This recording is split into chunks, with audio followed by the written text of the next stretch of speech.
Hi everyone, Jamie here. Welcome back to my garden.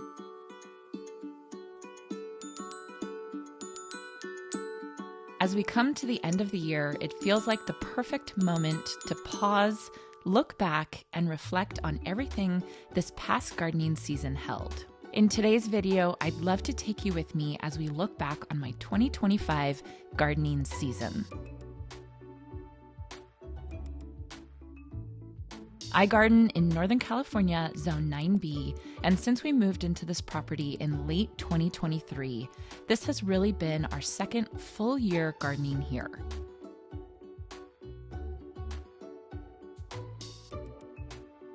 This year felt especially meaningful because, as the old saying goes, a garden sleeps its first year, creeps its second, and leaps its third.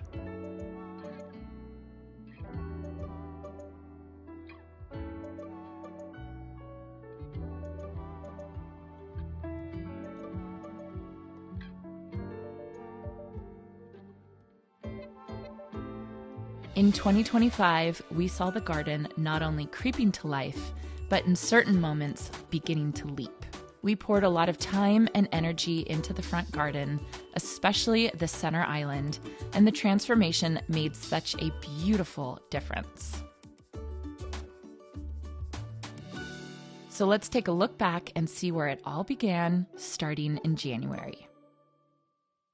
The year began with a very big and very literal change, removing the old propane tank. It sat right in the middle of the center island, directly in front of the house, and it had long been an unavoidable eyesore. Jason and I decided to fully convert the house to electric, which gave us the opportunity not just to move the tank, but to remove it entirely.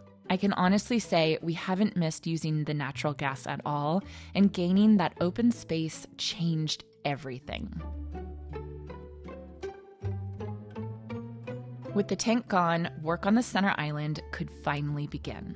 This included installing a gazebo and a dry creek bed that would become the focal point of the front garden. We hired some wonderful people to help with both projects.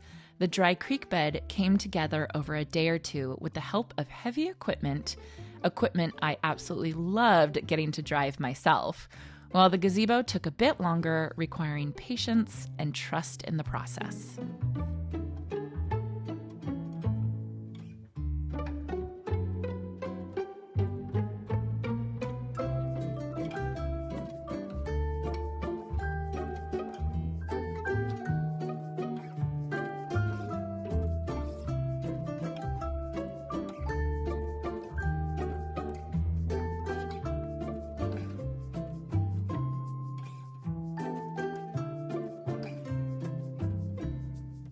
While we waited for the gazebo to be finished in February, my annual plant delivery arrived from Proven Winners, and to say they were beautiful feels like an understatement. I work closely with Proven Winners and get the incredible opportunity to plant their annuals, perennials, and shrubs in my own garden. Delivery day is always special. It's the moment when the garden season officially shifts into overdrive.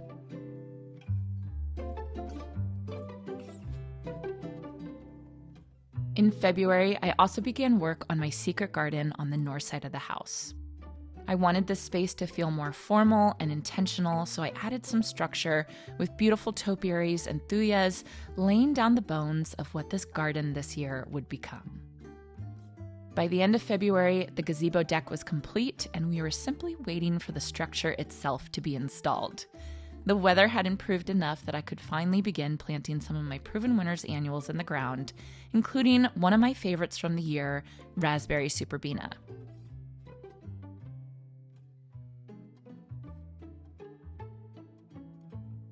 By March, the gazebo was finished, and my entire family instantly fell in love with it. It added so much presence to the front garden and immediately became a true focal point.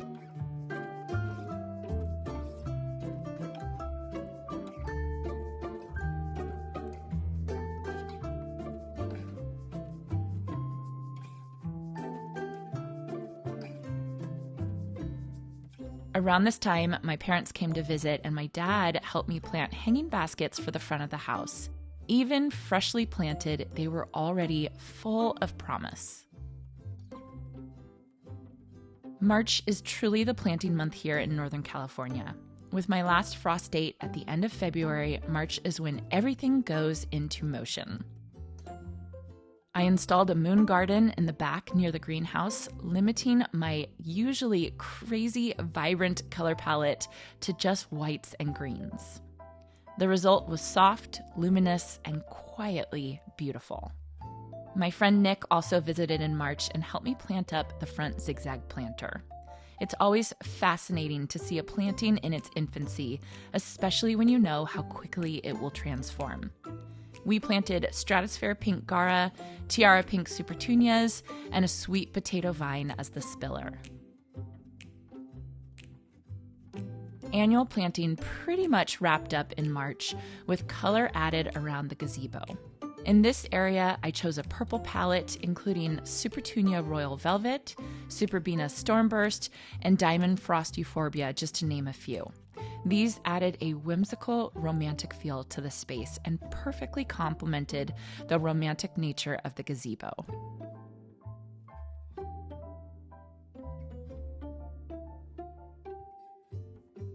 In April, the garden truly began to shine. I added a few more pots of color to the deck, but by this point, the zigzag planter and hanging baskets could easily stand on their own. The orchard garden began to resemble a Monet painting and had never looked better since we moved in.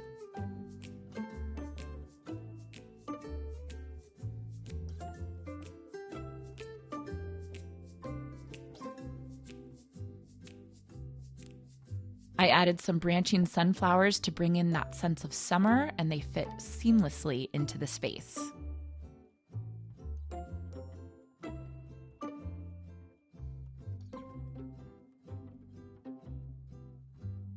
One special project this year was planting a rock garden at the front of the dry creek bed for proven winners.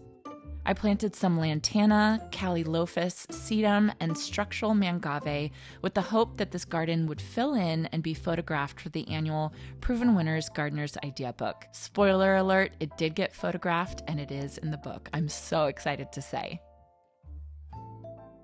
May is what I think of as the peak of the gardening season, when all the early planning and hard work finally pays off. Plants fill in, blooms explode, and the garden becomes alive with the birds, bees, and all the pollinators.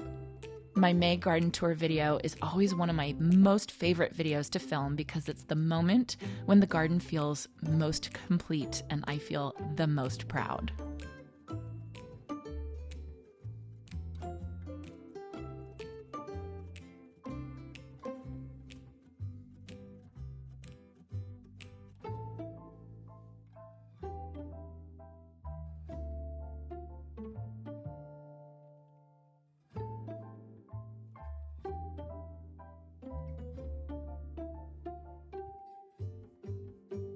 By June, the garden had become lush, abundant, and in need of a little bit of attention.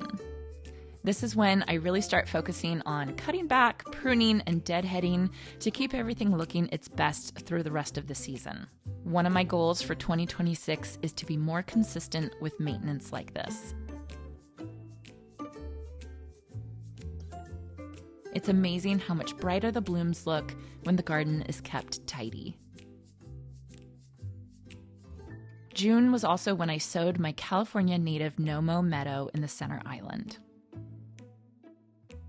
I wanted the look of a lush green lawn without the constant watering of the traditional sod lawn. In my California climate, a no-mow meadow is far more of a practical choice, and I decided to seed rather than install sod, and as you'll see, it filled in quickly and beautifully over the year. I have to show you what the zigzag planter looked like in late June.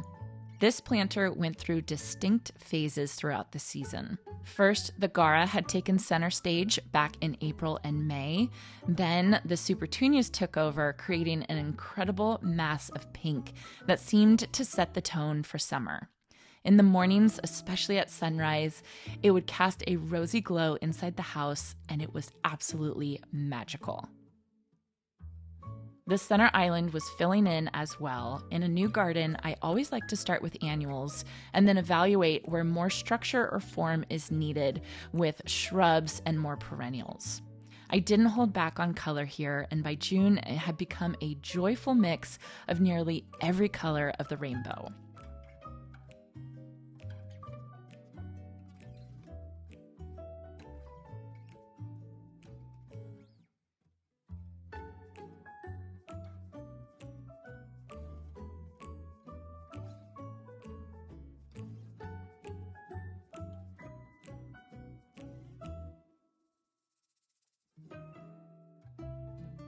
I firmly believe that if something isn't working in your garden, it's okay to remove it and to try again, and to not feel bad about that.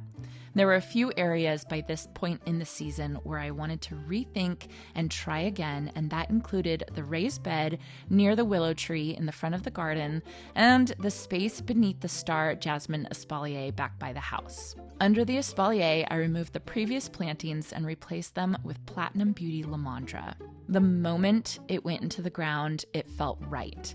One of those satisfying moments where everything clicks and you know the plant has found its new home. The same thing happened with the bower vine I planted on the living wall in my secret garden. I had originally planted Clematis armandii on both walls, but the west-facing wall struggled in the hot afternoon sun, and replacing it with this pink bower vine made all the difference. It was simply better suited to the space. In July, my girls helped me decorate the gazebo with a new rug, furniture, a fire pit, and a fun chandelier I found on Facebook Marketplace.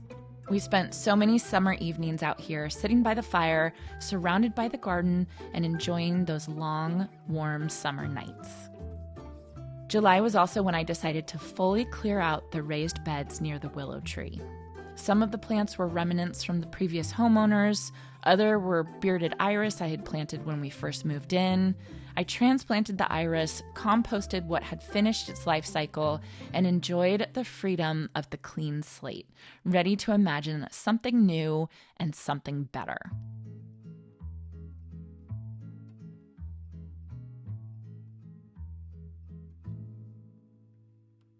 September was a big month for me in 2025. I tackled removing the old benches in the raised bed, I repainted them, and then moved on to a major makeover of the secret garden. And when I say major, I mean major, but also really, really fun. I added trim around the windows, I added new shutters, new window boxes, I transplanted coral bark maples that had originally been planted by the front door. I planted some hydrangeas in pots. I couldn't plant them in the ground because we have a black walnut tree on the other side of our fence, and hydrangeas don't do well with black walnut, so putting them in these terracotta pots was a perfect solution for that. I also installed a boxwood hedge of sprinter boxwoods. I refreshed the mulch, and it ended up being one of my most favorite spaces in the garden of the year. The secret garden feels special. Formal yet soft, kept fresh by a green and white palette. It was so much work, but every bit was worth it.